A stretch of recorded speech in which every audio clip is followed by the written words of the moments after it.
что мне очень страшно.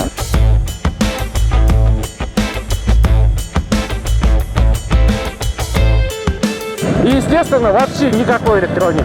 Никакой. Ничего.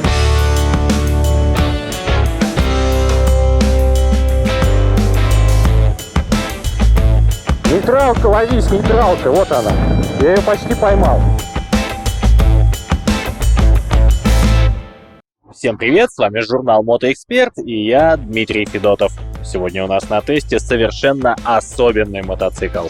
Итак, Confederate X132 Hellcat Speedster. Именно так полностью правильно называется эта модель. Что же она из себя представляет? Я даже не знаю, с чем это сравнить, и, наверное, сравнить его можно только с каким-нибудь другим конфедератом. Это настолько особенный мотоцикл, что в нем нет, наверное, ни одной детали, которую можно было бы встретить на каких-то других серийных аппаратах. Во-первых, двигатель SNS двухцилиндровый с воздушным охлаждением и объемом в 2163 кубических сантиметра, 2 с лишним литра мотор.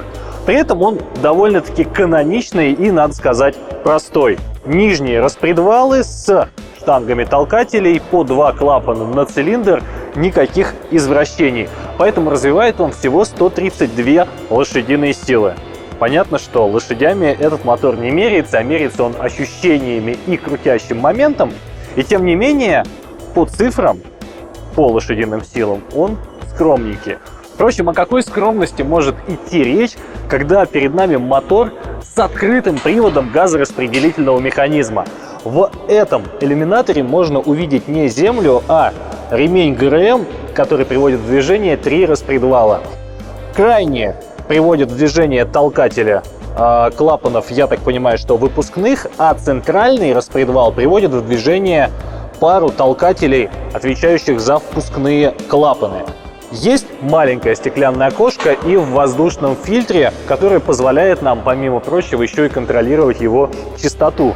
В общем, и красиво, и одновременно, несколько практично, если, конечно, к этому мотоциклу вообще можно применять такой критерий. Это чертов паровоз, прям вот с самых низов.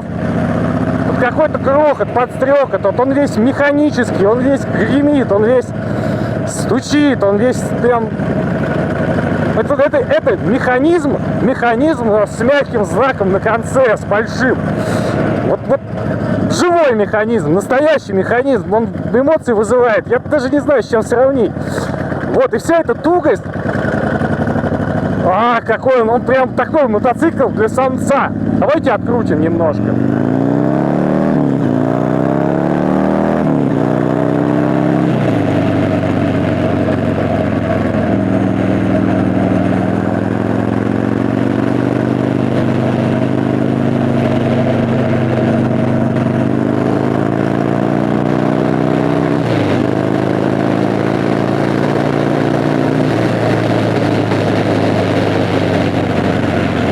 Спидометра здесь нет, поэтому сложно оценить, как он разгоняется, но динамика реально захватывает. И сиденье без какого-то подпора под поясницу, без ступеньки, немножко страшновато с него свалиться. Понятно, что спина наклонена вперед, понятно, что ты держишься за руль, понятно, что ноги где-то впереди вытянуты.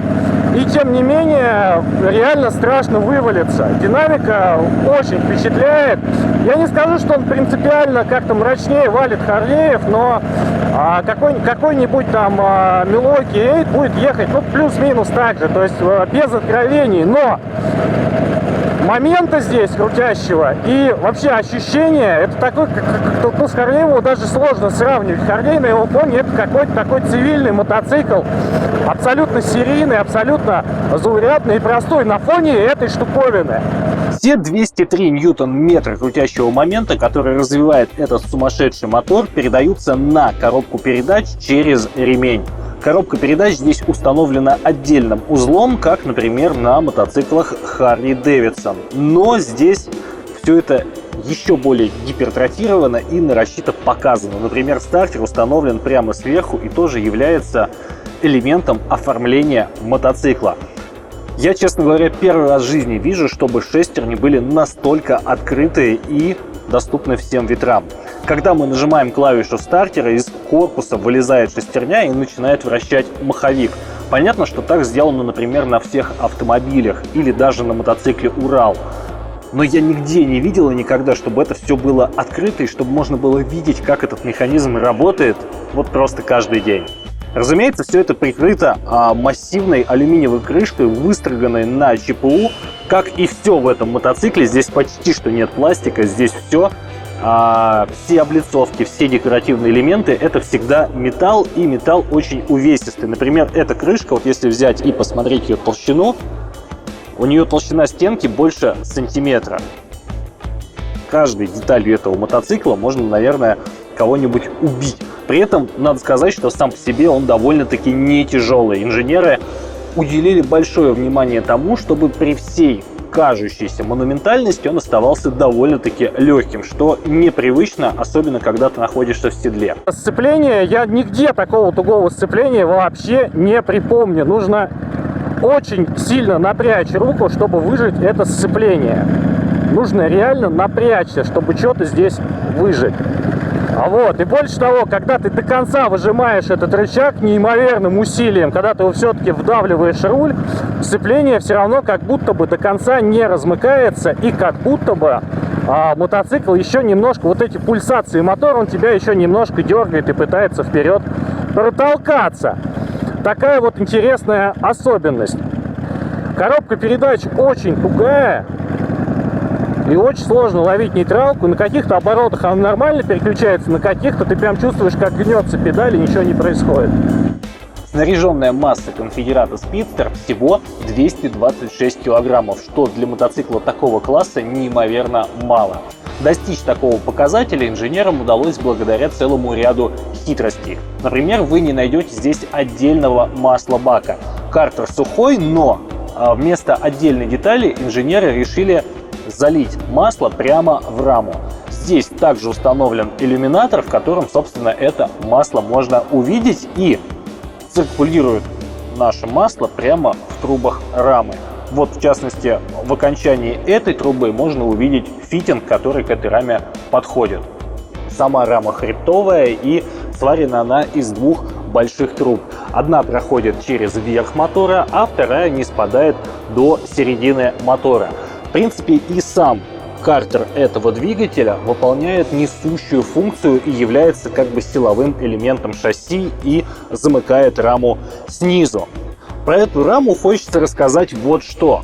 Посмотрите, как она сделана. Посмотрите на эти сварные швы и на уровень подгонки деталей. Кажется, что это вообще нереально сделать в металле и нереально воплотить в жизнь. Все это выглядит как какой-то дизайнерский скетч. И вот пока живую не увидишь эти сочленения деталей, эти стыки, не поверишь, что вообще возможно сделать настолько круто. Сталь рамы сочетается здесь с алюминиевой строганиной, также выпиленной на станке ЧПУ. Выглядит это все очень круто. Сам маятник крепится не к раме, а, собственно, к коробке передач и к картеру двигателя. А его амортизатор, который не имеет рычагов прогрессии, нижней частью крепится к маятнику, а верхней частью, собственно, доходит до нашей трубы верхней рамы. Маятник сделан из нескольких элементов, в нем сочетаются алюминиевые элементы с 4 трубами, по 2 с каждой стороны.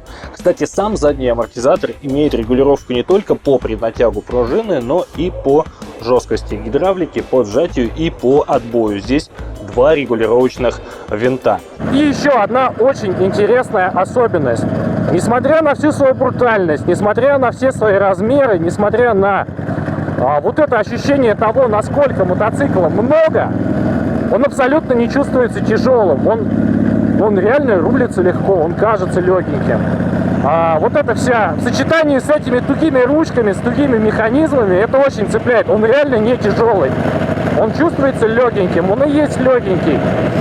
Вот, у него низкий центр тяжести, но это что-то. Это реально космический корабль. Батарея здесь стоит между 2 трубами маятника под задним амортизатором. Я, честно говоря, не представляю, как ее менять, но выглядит она так же солидно, как и весь мотоцикл. У нее карбоновый корпус и мощная массивная алюминиевая крышечка.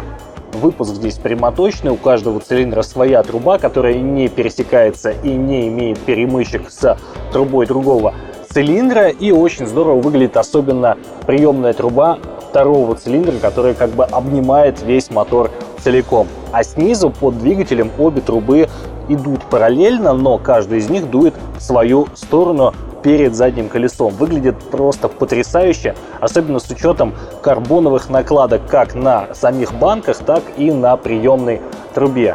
Это очень красиво. Очень горячий мотор прям горячий, и больше того, правая труба проходит рядом с ногой, ногу жарит, ногу откровенно жарит. Мне, честно говоря, хочется правую голень просто замотать фольгой. Вот он прям сцепление до конца выжато, он все равно ломится. То есть его еще нужно тормозами придерживать.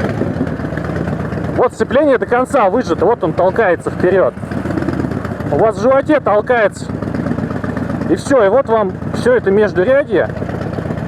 Короче, между рядов спасибо вам большое. Между рядов на нем по пробкам, по московским, с этим воздушным мотором, с этим пинанием, конечно же, нет. Конечно же, вообще в Москве это все выглядит странно. И несмотря на все московские понты, даже для Москвы это крутовато. Что интересно, в конфигурате вообще нет пластика. Даже такие вещи, как топливный бак на 11 литров или даже основа седла выполнены из углеткани. Но на этом карбонизация не заканчивается. Из углеволокна здесь выклеено переднее крыло и заднее крыло, которое, кстати, изготовлено одной деталью с кожухом цепи. Но главное — это карбоновые колеса.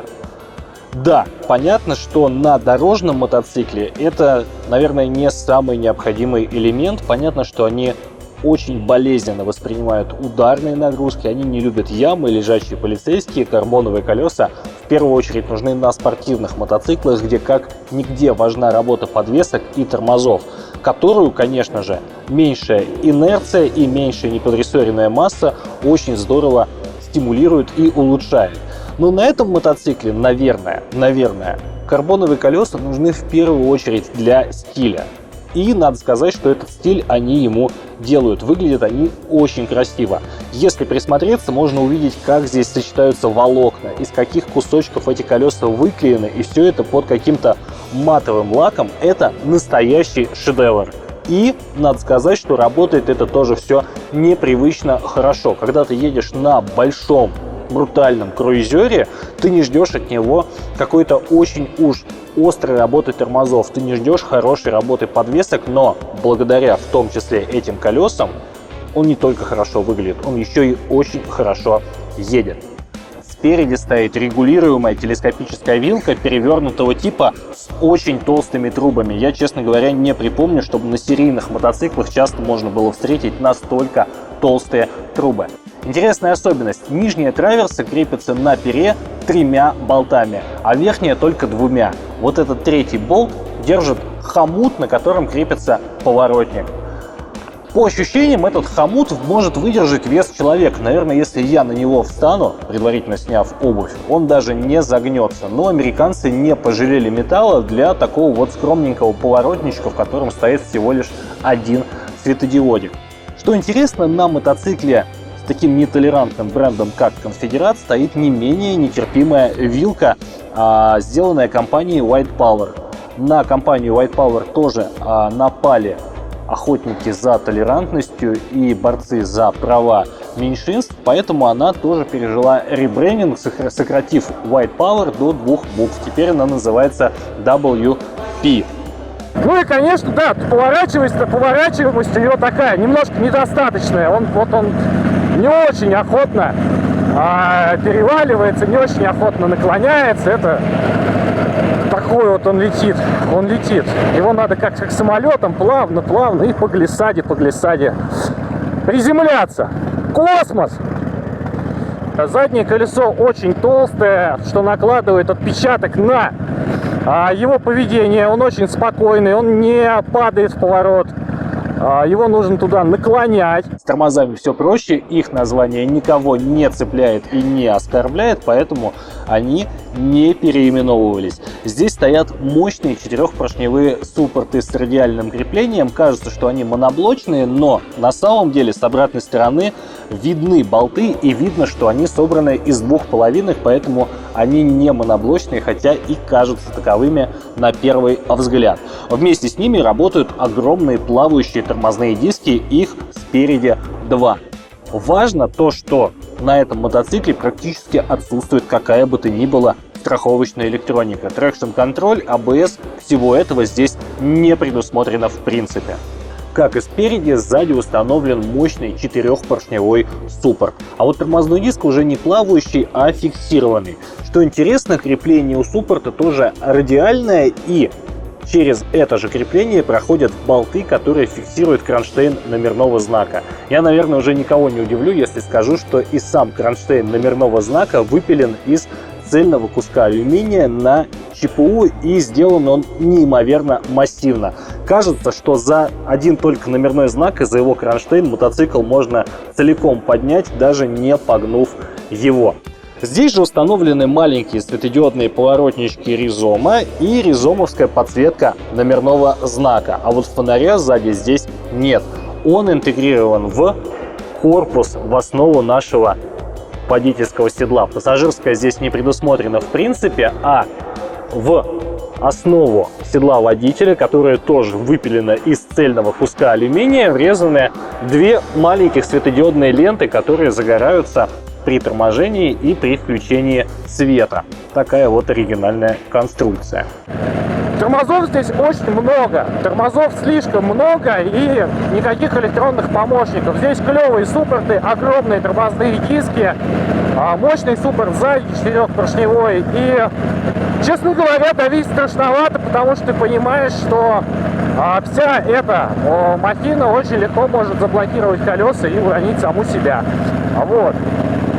Поэтому с тормозами осторожно, при этом тормоза очень хорошо чувствуются. Здесь стоят карбоновые колеса, за счет чего в сочетании с клевыми механизмами, в сочетании с армированными шлангами, прозрачность работы тормозов, равных мало. То есть реально я понимаю, что это круизер, что это такая вещь не для гонок, но прозрачности работы механизмов, прозрачности и четкости тому, как ты чувствуешь эти механизмы, потому какая здесь обратная связь и как он тормозит, на самом деле он и со спортбайками может поспорить. В этом смысле это поразительно, но это действительно так. Я думаю, что материал обивки седла поставил создателей этого мотоцикла в тупик, потому что здесь он целиком и полностью изготовлен из карбона и алюминия, но ни на одном из этих материалов не комфортно сидеть пятой точкой, поэтому им пришлось искать некий третий материал для того, чтобы отделать им седло. И нашли. Это натуральная кожа, которая еще и искусственно состарена. На самом деле, если бы мне не сказали, что это старение искусственное, я бы никогда не догадался. И, честно говоря, мне казалось, что эту шкуру сняли с какого-то старого ковбойского седла. До чего уж удачно ее получилось состарить и до чего она аутентично выглядит. Седло довольно широкое, и что очень интересно, несмотря на то, что оно неимоверно тонкое, оно еще и очень мягкое. Посмотрите, это жесткая кожа под нашим весом прогибается, проминается, и сидеть в нем на удивление комфортно. Необычно мотоцикл выглядит и из седла. Инженеры сделали все возможное, чтобы пилот не зацепился взглядом и случайно не нашел ничего, чтобы он мог встретить на серийном мотоцикле. Например, пульты. Как и все остальное в этом мотоцикле, они выфрезерованы из цельных кусков алюминия. И клавиши на них тоже довольно-таки необычные. Например, за переключение между ближним и дальним светом, а также за включение-выключение зажигания отвечают настоящие металлические авиационные тумблеры. Оригинальные и клавиши поворотников. Их здесь две. Правая отвечает за правую сторону, левая за левое. Нажали один раз, поворотники включили, нажали второй раз, поворотники выключили. Ну и помимо прочего, они здесь умеют выключаться автоматически. Помимо этого есть клавиша звукового сигнала и клавиша стартера. Больше здесь нет ничего. Оригинальные рукоятки руля. Я так понимаю, что это все-таки Rizoma. Это дорогой итальянский, но все же серийный тюнинг. Ризомовские здесь и зеркала, а рычаги на тормозной машинке и машинке сцепления имеют регулировку по вылету. Тема минимализма продолжается и в оформлении приборной панели. Вместо какого-то набора инструментария здесь есть один крупный аналоговый тахометр, расчерченный до 8000 оборотов, а остальные функции вынесены на маленький монохромный мониторчик. Что интересно, диаметр циферблата спидометра подобран таким образом, что визуально он продолжает стакан рулевой колонки и как бы венчает его. И находится ровно на оси руля, на оси рулевой колонки, и поворачивается, кажется, что ось, на которой закреплена стрелка, является и осью, на которой вращается наш руль. Выглядит это все неимоверно круто, и здесь ты понимаешь, сколько они времени и сил потратили на то, чтобы вот это ощущение родилось, что ты находишься не за рулем обычного мотоцикла, не за рулем какого-то кастома, а за рулем двухколесного самолета. А вот фара выглядит наоборот простовато. Понятно, что у нее тоже цельно впиленный из алюминия корпус, очень красивый, собранный на болтах, но сам светодиодный элемент выглядит простовато и, честно говоря, кажется, что и заказан с Алиэкспресса. Хотя венчает его, конечно же, очень дорогая и богатая рамочка. Но китайцы немножечко подпортили ощущение. Едет, как ни странно, комфортно. Огромное седло, задняя подвеска, что тоже странно, но она здесь есть, и она неплохо работает, несмотря на свою короткоходность. Она радует мягкостью. Вилочка, кстати, пожестче, но в целом он такой плотненький, он упругий. Это шедевр. Это просто что-то. Вибраций не так уж и много, но вибрации зависят от оборотов. На каких-то оборотах трясется так, что начинает все зудеть.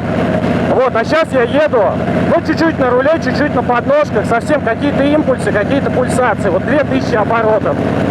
Даем больше, он начинает уже зудеть. Не очень приятно, но этот мотоцикл вообще за какими-то другими категориями. Комфорт, не комфорт. Здесь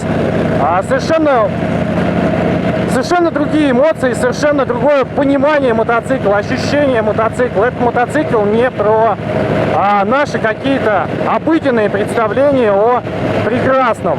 Очень необычно выполнена заливная горловина бензобака. Здесь есть чека и замочек. Замочек открыли, ключик вынули, и после этого, когда мы поднимаем чеку, пробка как бы сама расслабляется, ее можно выкрутить.